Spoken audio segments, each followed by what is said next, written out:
सुबह की घंटी बजी। बच्चे अपनी सीट पर बैठे, बैग भारी, दिमाग उससे भी ज़्यादा भरा हुआ।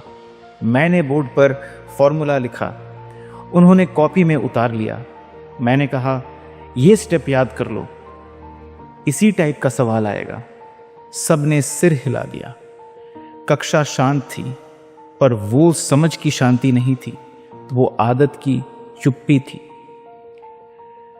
पीछे बैठा अंकुश हाथ उठाना चाहता था। उसे सच में जानना था, सर ऐसा होता क्यों है, पर उसने हाथ नीचे कर लिया।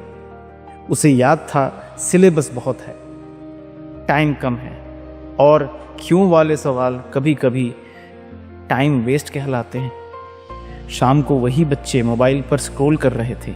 एक यूट्यूबर कह रहा था, पूरा चैप्टर छोड़ो, बस ये ट्रिक याद कर लो, 99% पक्का। नीचे कमेंट्स, भाई आप तो भगवान हो। लाइक्स बढ़ रहे थे और पढ़ाई 20 सेकंड की वीडियो में सिमट रही थी। अंकुश को लगा, वाह सब आसान है, पर रात को जब उसने खुद से सवाल हल करने की कोशिश की, स्टेप याद थे पर समझ नहीं थी, ट्रिक याद थी पर दिमाग खाली लग रहा था। धीरे धीरे हमारी कक्षा बदल गई। बच्चे फास्ट हो गए, पर गहरे नहीं। पैटर्न पहचान लेते थे, पर नया सवाल आते ही चेहरे पर डर आ जाता था। एक दिन मैंने बोर्ड खाली छोड़ दिया और बस पूछा, तुम बताओ यह हम पढ़ क्यों रहे हैं। पहले तो सब चुप, फिर धीरे धीरे एक आवाज़, सर शायद इसीलिए कि, फिर दूसरी आवाज़, फिर तीसरी। उस दिन की क्लास थोड़ी शोर वाली थी, पर वो अच्छा शोर था, वो सोच का शोर था।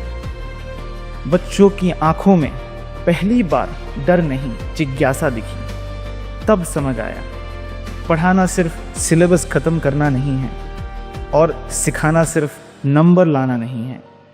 आज भी शॉर्ट वीडियो बनेंगे, ट्रिक्स बिकेंगी, फेम और पैसा चमकेगा, पर अगर क्लासरूम में क्यों जिंदा रहा तो बच्चा बचेगा। क्योंकि एआई जवाब दे सकती है, पर सवाल नहीं पूछ सकती। ट्रिक नंबर दिला सकती है, पर समझ नहीं।